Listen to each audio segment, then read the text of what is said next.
Well, our second year's worth of garlic is up and growing very nicely. We planted this last fall from some of that garlic we harvested in the summer. So this is our second year for it here, and we're, as you can tell, pretty proud of it. Now, it is important, while we've got some good growth on it, I just wanted to remind you of a couple things that you're going to want to watch right now. And first is to be sure to keep that garlic mulched, because that'll keep the moisture in there.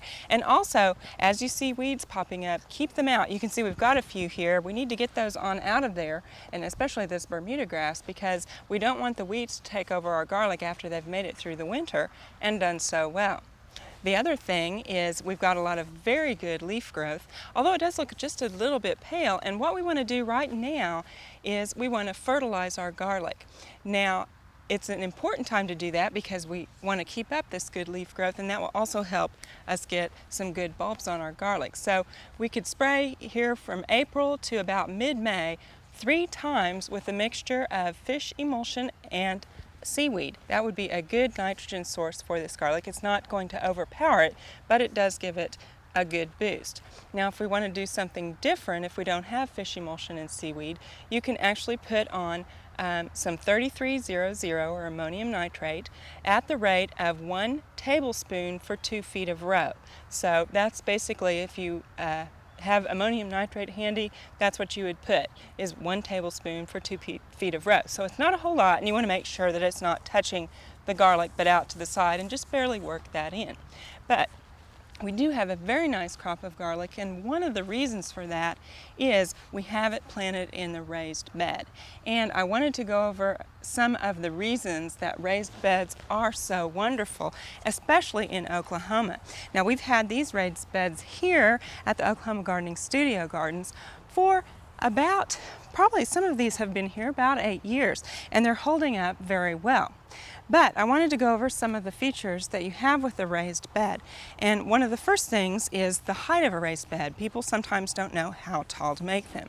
Well, you really get an improvement with a drainage if you at least have your raised bed 6 inches tall. That's all you need to improve the drainage considerably. Now, you can make them much taller than this, and this depends on what you're doing with the bed.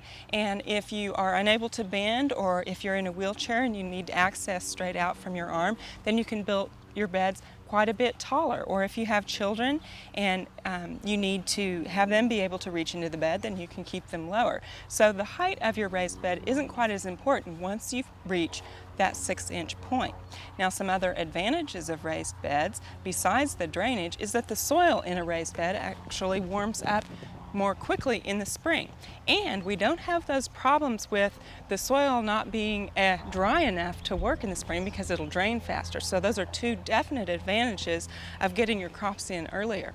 The other thing is it's easier to weed.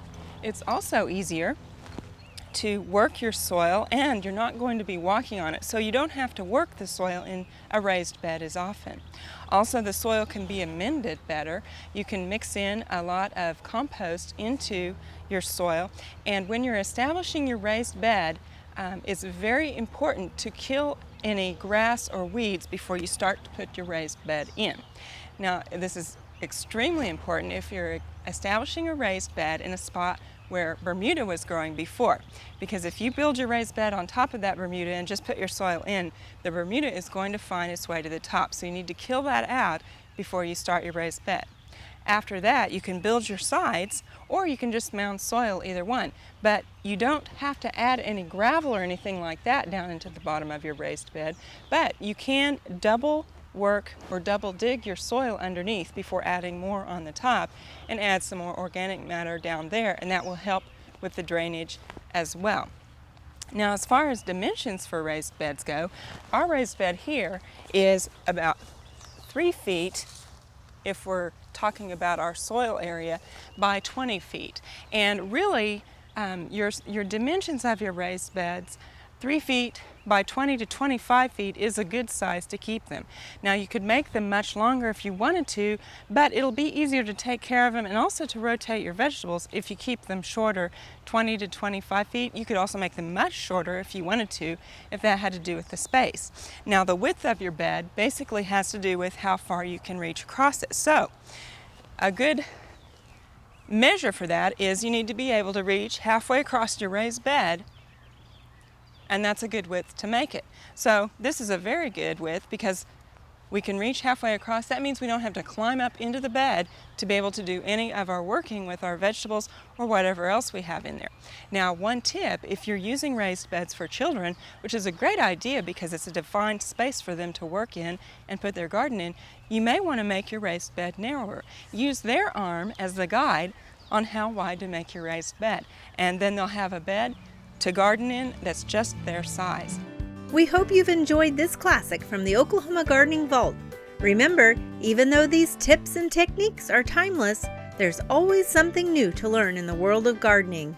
By subscribing to both Oklahoma Gardening and OK Gardening Classics, you'll have access to a wealth of gardening knowledge, both classic and contemporary.